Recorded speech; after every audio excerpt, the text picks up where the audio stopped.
Be me 32, construction worker. Back hurts, hands like sandpaper. Wake up at 4 a.m. every day to bust my ass hauling steel and concrete. Provide for wife, Haley, 30, and son, Jet. Yo, 6. Haley works email job in HR, sits in AC all day, browses TikTok. Come home after 12-hour shift, covered in dust, just want a beer and silence. Instead, walk into a lecture about how I'm oppressing her because I didn't load the dishwasher correctly.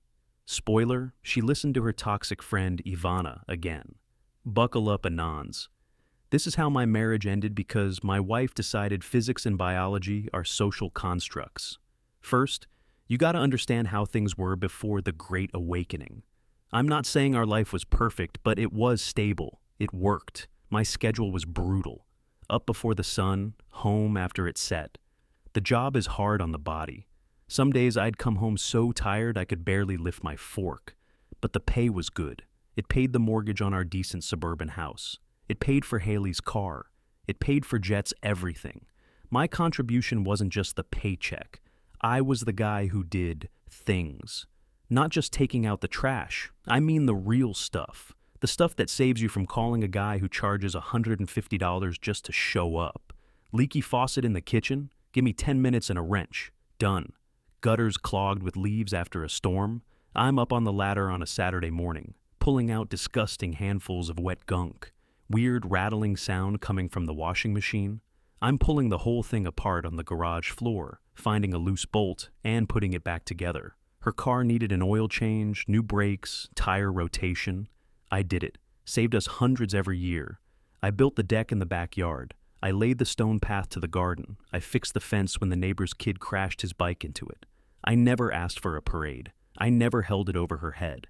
It was just what you did. You take care of your home. You take care of your family. Haley's contribution was the indoor stuff. Cooking, most of the cleaning, laundry. She complained about it, sure. Said she was tired after her 9 to 5. I never really got it. How can you be tired from sitting in a chair and typing? But I didn't argue. I'd just nod, eat the dinner she made, and then maybe go fix the wobbly leg on the coffee table. My work was invisible to her, because it was preventative. The power doesn't go out during a storm because I trimmed the tree branches away from the lines. The basement doesn't flood because I snaked the drain last fall. The car doesn't break down because I checked the fluids and belts regularly. To her, things just worked, magically. Then Ivana came into the picture. Ivana was one of her work friends, recently divorced, bitter as hell. The kind of woman who thinks men are trash is a personality trait. Her ex-husband was apparently some lazy guy who played video games all day. So, in her mind, all men were the same, useless parasites. Haley started having girls' night with her a few times a month. She'd come home late, smelling like cheap wine, full of new ideas. Suddenly, everything I did was wrong.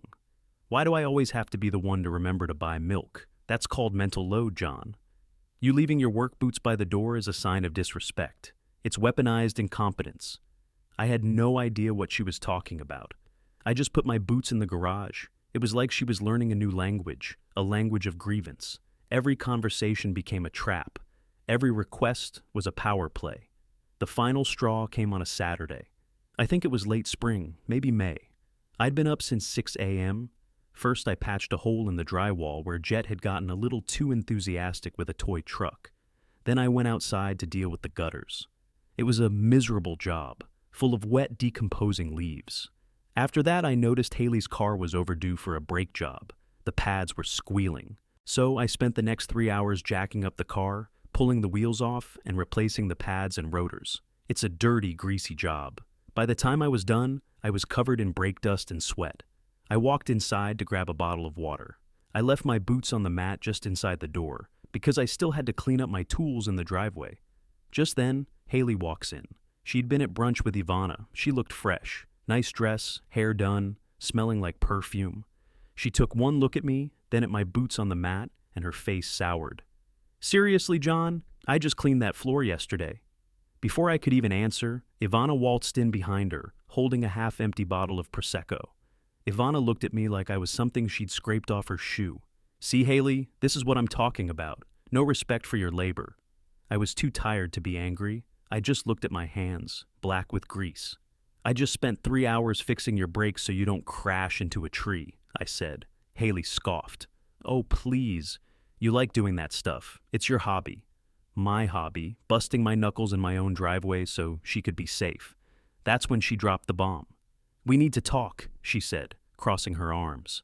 Ivana stood behind her, nodding like a bobblehead. From now on, things are going to be different. There are no more man jobs or woman jobs in this house. She had a whole speech prepared. I could tell she'd been rehearsing it. It was all about toxic masculinity, patriarchal standards, and emotional labor. She said that my hobby work didn't count because it wasn't a daily chore. Therefore, she was doing 90% of the household labor while I just played with my tools. The new rule was this: all household and family responsibilities would be split 50-50. No more gender roles, no more expectations. Cooking, cleaning, laundry, shopping, childcare, planning, everything. Split right down the middle. And that includes all the mental stuff, too, she finished, looking proud of herself. I stood there, silent for a long moment. I looked at her, then at Ivana's smug face. I thought about arguing. I thought about listing every single thing I'd fixed, built, and maintained in that house.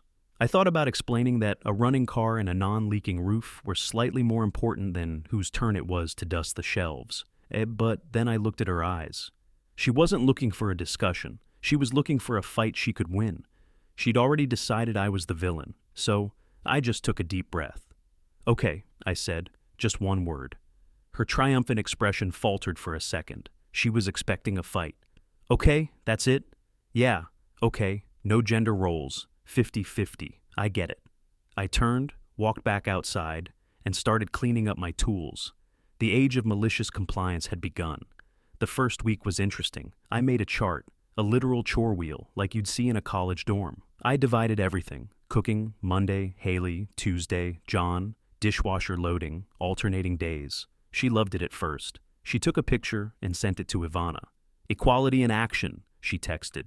The first crack appeared on trash day. Our trash cans are those big heavy-duty ones. When they're full of a week's worth of garbage, they're heavy. It was Haley's turn to take them to the curb. It was also raining. I sat on the couch watching TV. I heard her struggling, grunting as she tried to drag the can down the driveway. One of the wheels got stuck in the mud. I heard a thump and then a frustrated sigh. She came back inside, soaking wet with a broken nail. She glared at me. You could have helped. I just looked at her. That would be reinforcing traditional gender roles. I'm just respecting your independence. She didn't have a comeback for that. The next day I did my laundry, just mine, and Jet's. I couldn't let my son go to school in dirty clothes. He was exempt from this nonsense. Haley's hamper overflowed for 4 days until she finally realized I wasn't going to touch it.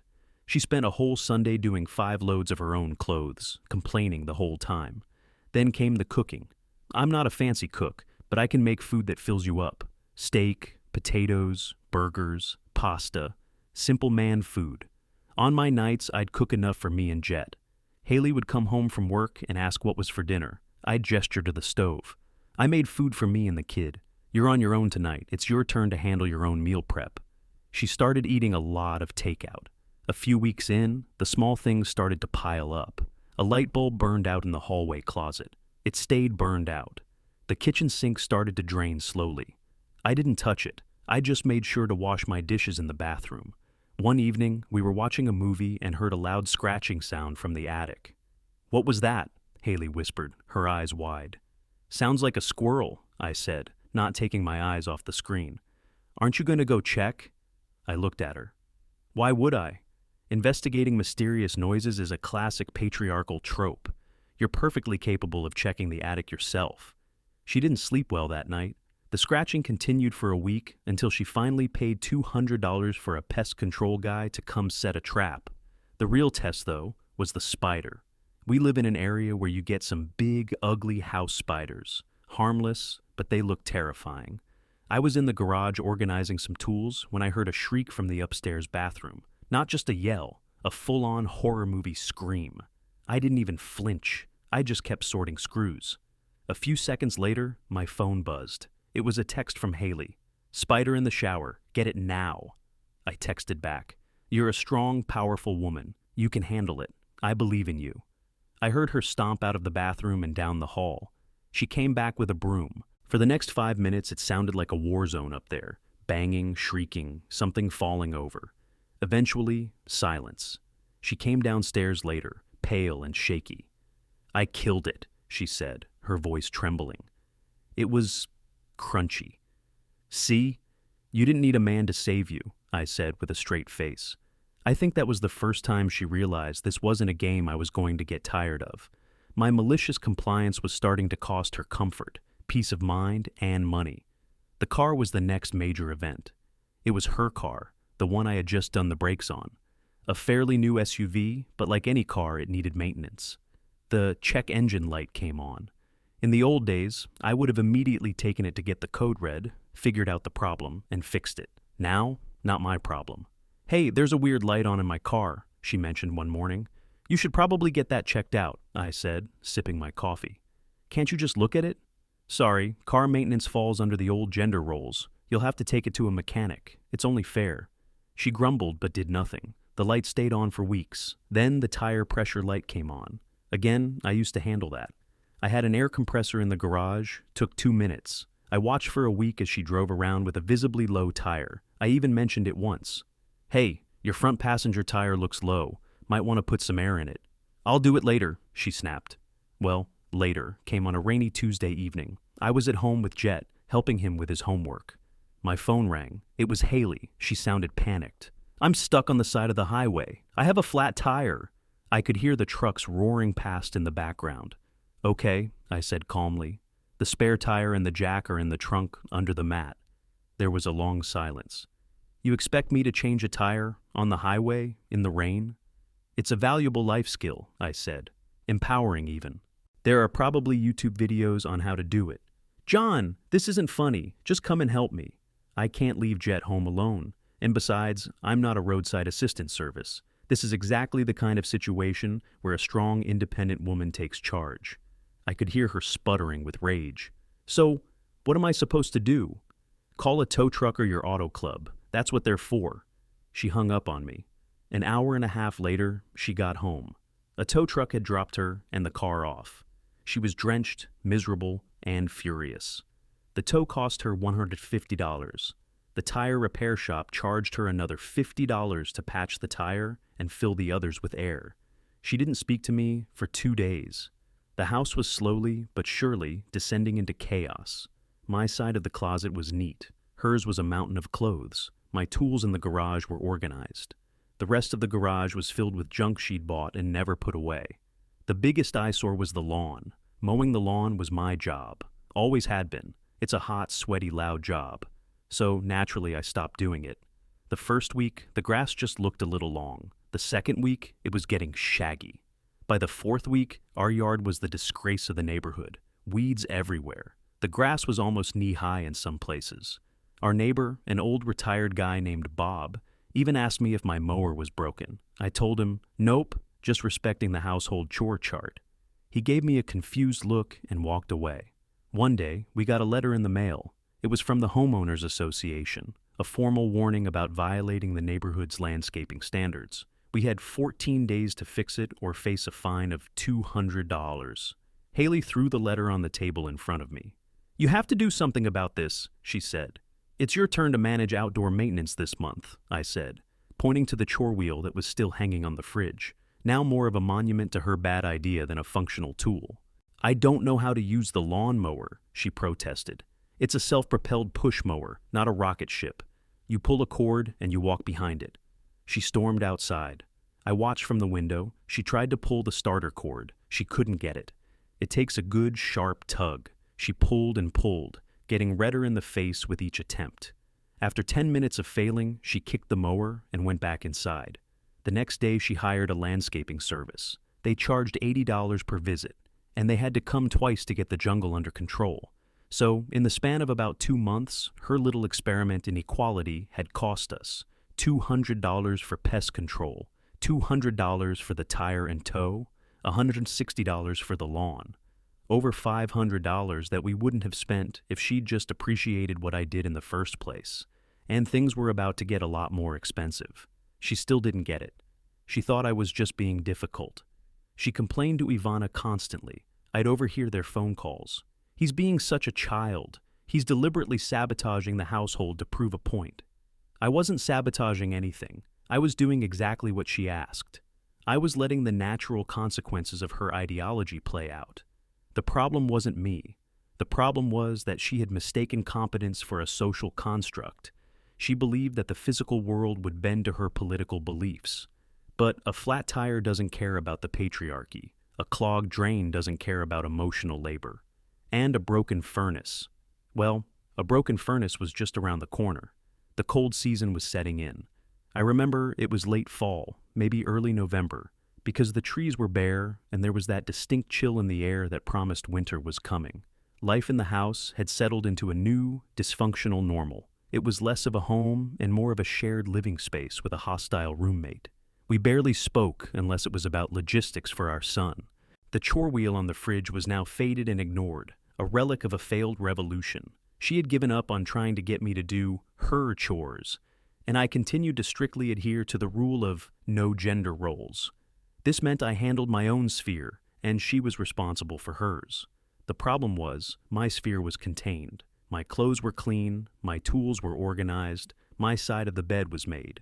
Her sphere was entropy. It was the slow, steady decay of a system without proper maintenance. The leaky kitchen faucet she never bothered to fix had developed from a slow drip, drip, drip, into a constant maddening trickle.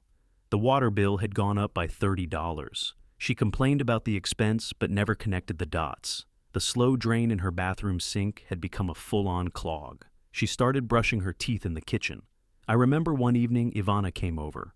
I was in the living room, reading a book. I could hear them talking in the kitchen, their voices low but sharp. Ivana was telling her that I was engaging in malicious withdrawal and that it was a form of abuse, that I was deliberately making her life difficult to punish her for standing up for herself. I just shook my head. They were so deep in their own narrative, they couldn't see the simple truth. I wasn't withdrawing, I was observing. I was letting reality be the teacher, because she sure as hell wasn't listening to me. The real lesson, however, was about to be taught by our aging HVAC system.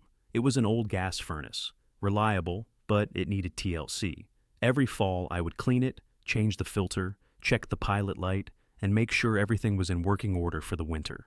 It was one of those invisible jobs, the kind you only notice when it's not done. This year, following the new rules, I didn't touch it. The first truly cold night of the year arrived. The temperature dropped close to freezing. Haley cranked up the thermostat before we went to bed. I woke up around 3 a.m. It was cold, colder than it should have been. I could see my breath in the air. I checked the thermostat. The house temperature was 52 degrees. The heat was set to 70. The furnace wasn't working. I knew exactly what it was. The filter was probably clogged solid with a year's worth of dust, causing the system to overheat and shut itself down as a safety precaution. A $5 part and 10 minutes of work. In the old days, I would have been down in the basement in a heartbeat, flashlight in my mouth, getting it running again. Now, I just put on an extra blanket and went back to sleep. The next morning, the house was an icebox. Jet came into my room wearing his winter coat. "Dad, it's freezing." I got him bundled up and made him hot chocolate on my camping stove.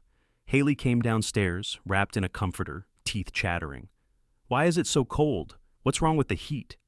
"The furnace isn't working," I said, handing Jet his breakfast. She stared at me, waiting. The look on her face was clear. "Well, go fix it." I just stared back. "What?" she finally snapped. "It's the furnace. You have to fix it." "Do I?" I asked calmly. Fixing mechanical things is a very traditional male gender role. I wouldn't want to oppress you with my toxic competence.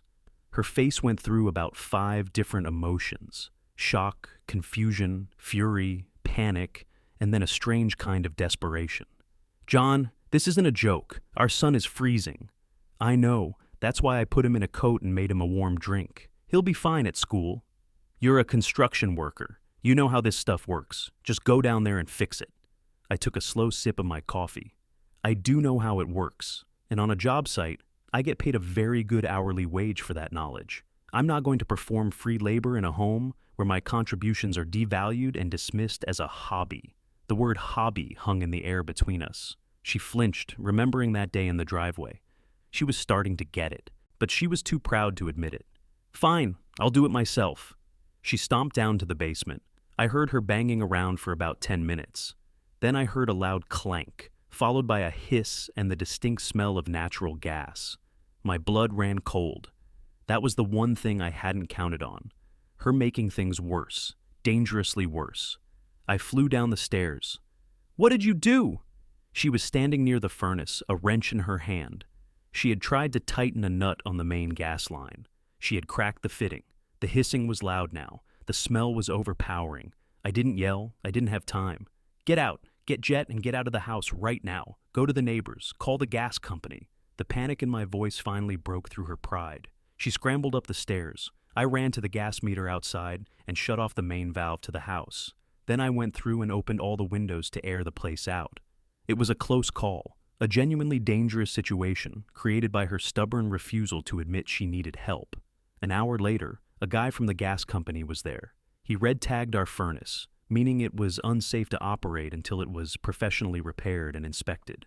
The repair wasn't simple anymore. It wasn't just a filter. She had damaged the gas inlet manifold. Haley was forced to call an HVAC company. Since it was an emergency call, the price was astronomical. The technician who showed up was a guy I knew from one of my job sites, a guy named Trey. He walked in, saw me, and gave me a nod. He took one look at the furnace and the cracked fitting. He whistled. Someone really did a number on this. He didn't say anything else, but he knew. He could read the whole story right there. Trey spent 4 hours replacing the part, cleaning the whole system, replacing the filter, and running a full safety inspection. While he worked, Haley sat at the kitchen table, wrapped in 3 blankets, staring at the wall. I took Jet to the park to keep him out of the cold house. When I got back, Trey was just finishing up the paperwork. He handed Haley the bill. I saw her face go pale. I looked over her shoulder. The total was $1,500, emergency call-out fee, weekend labor rates, cost of parts, safety inspection fee. It was all of our savings for the small vacation we had planned. Gone. That night, the heat was on. The house was warm, but the chill between us was colder than ever. She finally broke. She came to me while I was watching TV.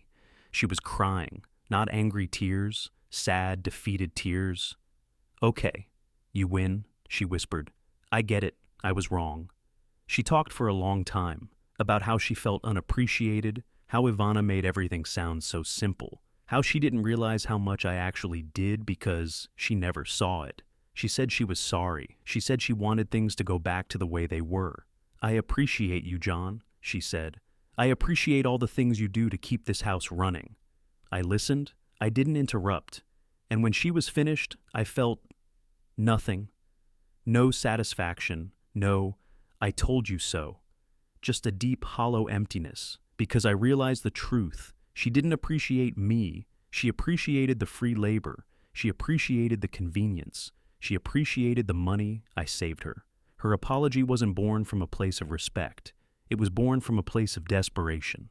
She didn't miss her husband. She missed her handyman. It's too late, Haley, I said, my voice flat. She looked confused. What do you mean? I said I was sorry. We can fix this. I shook my head. No, we can't. You don't fix this kind of thing. I stood up and went into my office. I came back with a folder. I had been seeing a lawyer for the past month. The papers were already drawn up. I placed the divorce papers on the coffee table in front of her. You showed me what you think of me, I said.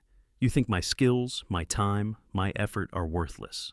You think my only purpose is to make your life easier. That's not a marriage, that's a service contract, and I'm canceling it. The look on her face was something I'll never forget. It was the face of someone who had played a stupid game and was now faced with a very real prize. I had already packed a bag. I had already put a deposit down on an apartment. I'm leaving tonight, I said. My lawyer will be in touch with yours. I walked out the door, and I didn't look back. Fast forward 6 months. Divorce finalized. I have 50-50 custody of Jet. My apartment is clean, quiet, and peaceful. Wallet is fat because I'm not funding her consumerism. Heard from a buddy that Haley's house is falling apart. Roof leaking, grass knee-high. She's dating some male feminist soy boy who can't change a light bulb. She called me last week asking if I could come look at her washing machine for old time's sake. I told her my hourly rate is 100's, minimum 4 hours. She hung up. Gentlemen, never let anyone tell you your labor has no value. Sometimes the only way to win is to let them have exactly what they asked for.